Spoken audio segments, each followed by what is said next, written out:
On today's Apple Daily, 4K 512GB and 1TB model iMac production stops. Luke Miani, first ever Apple Silicon iMac? Or not? Leaked Apple Pencil 3. Rosetta 2 may be withdrawn in some regions. iOS 14.5 beta adds items to Find My app. Pairing 2 Apple Watches to one phone. The joy of the ecosystem. Blink engine for Chrome. M1X Mac Mini this year. Running iOS betas. And will there be 2021 updates to M1 models? For the latest Apple news, rumors, and leaks every weekday at 12 UTC. Join us in the iCave. I'm iCave Dave and I simplify Apple so everything just works for you. And if you want the latest Apple leaks, news and rumours every weekday at 12 UTC, like this video, subscribe to the channel and ring the bell to join the notification squad. New members at the end of this video. Hey iCave fam, just to let you know, today's audio sucks because my microphone decided to max out its volume on the recording, so it's all clipped out at the top. I'm really sorry. I don't think it's horrendous, but I wanted you to know that, yeah, I know that it's bad, but please don't forget to let me know in the comments that it was bad, because I might have forgotten. So first up, 4K 512GB and 1TB model iMac production has stopped. Now this is according to some supply chain rumours, but it seems in line with what we heard about a week ago, about the fact that Apple was kind of rolling down its iMac production in order to make room, we assume, for the new models. We'd heard a lot about having a March event. We'd heard about the 16th. Mark Gurman has come out and said not the 16th. John Prosser had come out and said he only knows about iPad Pros and AirTags. AirTags we will come to in a little bit on today's show. But could it be that we are actually a lot closer to a 4K iMac refresh, whether that's still 4K or not, or whether that moves up to a 5K?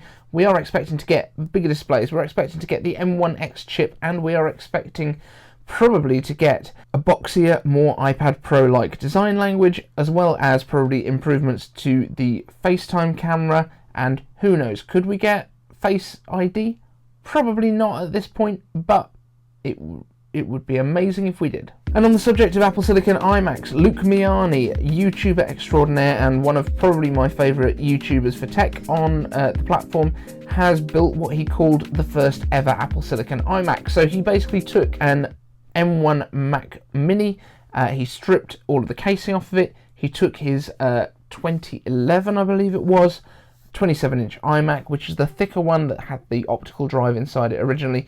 He opened it up, he threw away all the contents apart from adding in a DisplayPort adapter, which he then hooked up to said Mac Mini and created an iMac. So pretty cool. However, not without its flaws. You do have to, remove the screen to switch it on or access a USB port or any of those sort of things.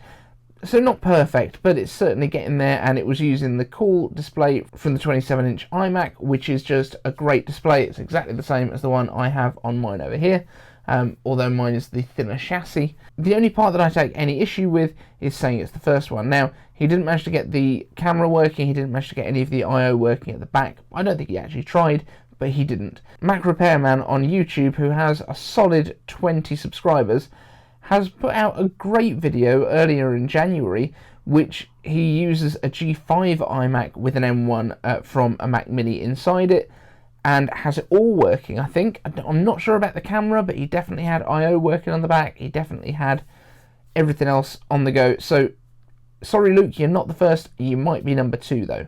I will leave a link just up here to Mac Repairman's video, because I think he's got like 300, 250, 300 views, something like that. And it deserves a lot more because it is an excellent build that he has made. We've also seen leaked Apple Pencil 3 images.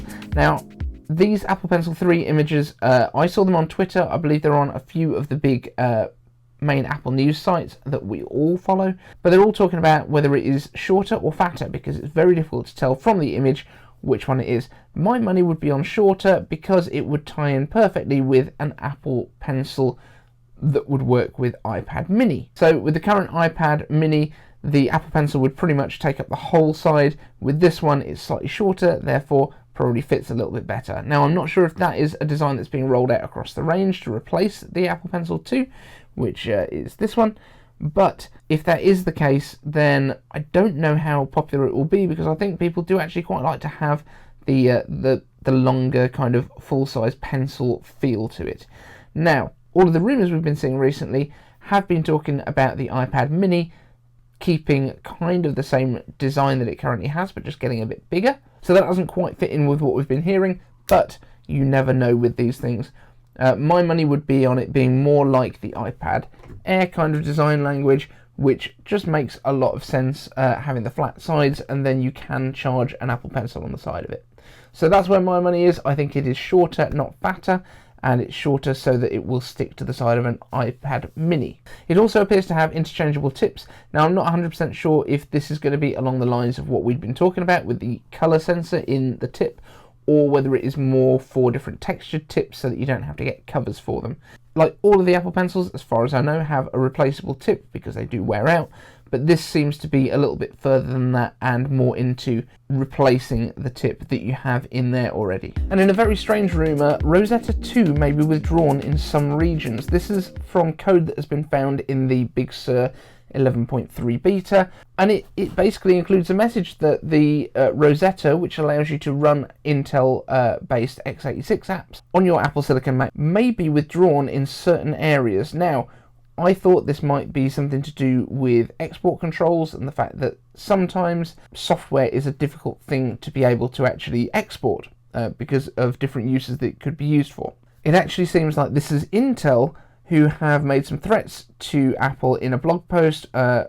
We assume they are towards Apple, but essentially they're saying in this blog post that there are certain companies that are using emulation or transmutation of their code to emulate x86 without proper licensing for it, which they do not approve of. So it might be that Intel are trying to play a bit of strong arm tactics now that Apple have moved away.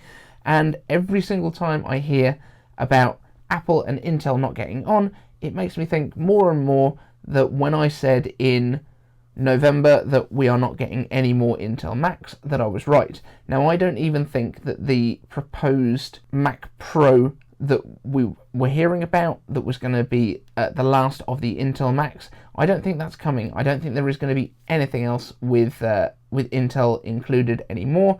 I don't think any of the products are going to get refreshers or updates unless it's with Apple Silicon. That's my thoughts. We will see if I'm right in a year or so. And last in the news section, iOS 14.5 beta adds items to the Find My app. If you're thinking to yourself, what on earth does that mean? This basically means that AirTags are pretty much on the way, almost confirmed, because the ability to actually use them with an iPhone is suddenly appearing in the iPhone betas. Now, we are assuming that the AirTags will actually be using the Find My app. That makes all the sense in the world. It's exactly what we would have expected. But there are also other tile type trackers out there that you can use that would also appear in this area. So don't assume that it is definitely coming straight away, but it definitely is a good indicator that it hopefully will be. Right, next we go into iCave Answers. The first one comes from Jim Frank III, and he asks, is it possible to have two Apple Watches, say one for work use and one for personal use, and get the same or similar health monitoring? I have a Series 3 for work, and I'm considering a 6 to 7 series for personal time. Thanks, enjoying the channel here in the US. Well, yes, you can absolutely use a couple of different Apple Watches with your single iPhone. Now, they should be used for the same person, to be fair, because of the way that it's going to work. So you would be able to have two Apple Watches. Maybe you've got an edition that you wear when you dress up, and you've got a day-to-day kind of aluminium one like this. You would be able to auto-switch between them based on which one you're wearing at the time. So yeah, all you would need to do is make sure they're paired in the Apple Watch app and switch on auto-switch at the top of the My Watch page. William Philippe asks, people tend to focus unduly on the hardware to the detriment of the software and services. This is what, in my opinion, makes Apple a standout, the seamlessness of the Apple ecosystem. Now for the question, Maps. Apple Maps offers the best experience on iPhone, Apple Watch, Mac and iPad. Are you a Bing, Google or Apple Maps user? Which one of these or other maps do you swear by? I'd love to see you speak to what makes Apple devices so unique and brilliant. Cool. So yeah, I'm 100% an Apple Maps user. I have downloaded Google Maps in the past. I'm not a big fan. I don't like the interface. I think it's a little bit clunky. What I do like about Apple Maps is a few things actually. First of all, being able to use Siri to do searches on it and being able to find the places that I need to. Number two, I personally find the driving directions really, really good. One thing I do though, I switch off the Siri voice for directions purely because in the vast majority of cases, it's a lot easier to look briefly at the sat-nav to see where I'm supposed to be going, which lane I'm supposed to be in, all those kinds of things, because roundabouts still seem to confuse Apple Maps, and probably, I assume, some of the others as well, where it doesn't actually know where you've come off straight away. But yes, I am certainly an Apple Maps user, proudly. Abirup Shrum asks, hey Dave, do you think that Apple might allow Chrome in iPad to use the Blink web rendering engine instead of WebKit in the near future? Nope. Not gonna happen. Right now, any browser that works on iOS or iPadOS has to use WebKit, which is the browser engine that Apple has built, and currently Chrome on those platforms and Firefox and everything else does that, which is fine. To be honest, using any engine other than WebKit, which is more kind of optimized for the platforms, is probably going to cause a bit of a hit on battery life, so I don't think that will happen. And also, I think Apple is trying to keep everything as secure as possible, which I think we've kind of established that they like a bit of security in the devices, and I actually think that it's probably easier to have malicious code find its way into your iPad, especially if it's allowing browser extensions. So no, I don't think that we will be getting Blink coming to the iPhone anytime soon, but hey, who knows, it could happen. Thormator asks, is there going to be an M1X Mac Mini this year, or did I mix two rumours up? I finally decided to stop tolerating Microsoft, so if no M1X Mini is coming, I will try an M1 Mini to see if I can fully move over to a macOS system for work applications. So yes, we are pretty much expecting to get an M1X in a Mac Mini fairly soon. I'm personally expecting that at the end of the year we will still see the M1 hanging around, probably at a lower price point. And I think that kind of answers the question. I do think that it's going to hang around. I think the M1 version is very, very good. That's exactly what I edit everything here on.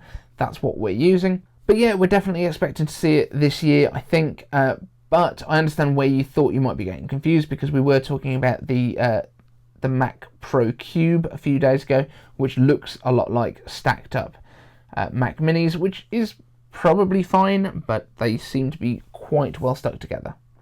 Tech Hyped asks, are you running iOS betas on your devices? If yes, I'm really interested to know how yours is performing on your devices, as my devices are just performing insane. Yes, I have got 14.5 beta installed on my iPhone 12 Pro Max, and also I have 7.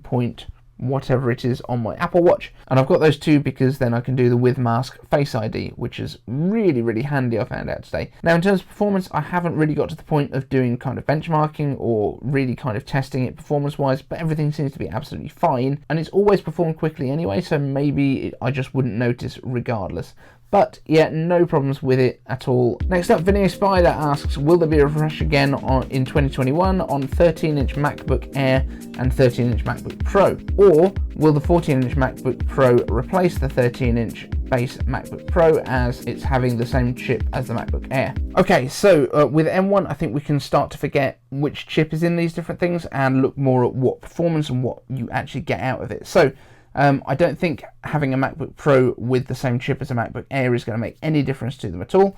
MacBook Air is probably getting updated either very late this year or early next year. The MacBook Pro 13-inch, I believe, is going to be hanging around with that M1 processor in it, and then the 14-inch and the 16-inch will get the new processors, and then in the end of the year, potentially, when we get our M2 MacBooks, I think that is when they will reintroduce the MacBook, and they will have M2 in them, and then the M1s will become the cheap ones. Andre Louis, iCave answers, or in my case, iCave observations. Okay, this is going to be a short question, but with a long observation, because I want to know if you think I'm just way overthinking this, or if my summation aligns with yours. Question: why do you think Apple have set up their phones to have landscape one way for taking pictures, but when you watch most streaming media or media in full screen, generally the phone is landscape flipped? My observation is as follows, so feel free not to read this out because you'll be here all day if you do. Oh, okay. He goes on to talk about how clever the way everything is in terms of when you have the phone one way up to use it as a camera, you've got your activation buttons on top, and when you have it flipped over the other way to use it as a media device, it puts the speakers in the right place in your hand so you're not covering them up and all that sort of thing. And yeah, I think it's absolutely fascinating, some of the stuff that Apple has done in these. I will include his full comment down and pin it in our comments here so you can have a look, because the way that his mind works around all of this stuff is really interesting, and how observant he is, because I didn't even realise that the iPhone tried to flip one way for media stuff and the other way for photography. I thought you could flip it either way for both and it was just less convenient one way or the other, but apparently it actually does kind of encourage you into one way. But because of the position of those volume up and down buttons, that also helps to keep your hands out the way of the camera lenses and all this sort of stuff. It's very, very clever what Apple does in the background without actually telling anyone, but these are those kind of quality of life things that will make a massive difference to the way that you use your phone. I just think it's really interesting that these are the kind of things that he noticed as a result of the way that he uses devices slightly differently in terms of using VoiceOver and in terms of using the other accessibility features that are built in. And this is one of the things that really Apple does nail, is accessibility and being able to use them. But I'm just really interested if anyone else had noticed these little details about where speakers and microphones and the buttons are placed relative to all those things. Now finally, it's time for Notification Squad. We have a couple of new members. We have Jim Frank III and we also have Mikey. Thank you guys for joining the Notification Squad. And if you want to join my Notification Squad, all you need to do is like this video, subscribe to the channel, and smash that bell so that you don't miss a thing. Let me know in the comments that you've done it by posting up hashtag Notification Squad, and you will get a shout out just like this in the next video.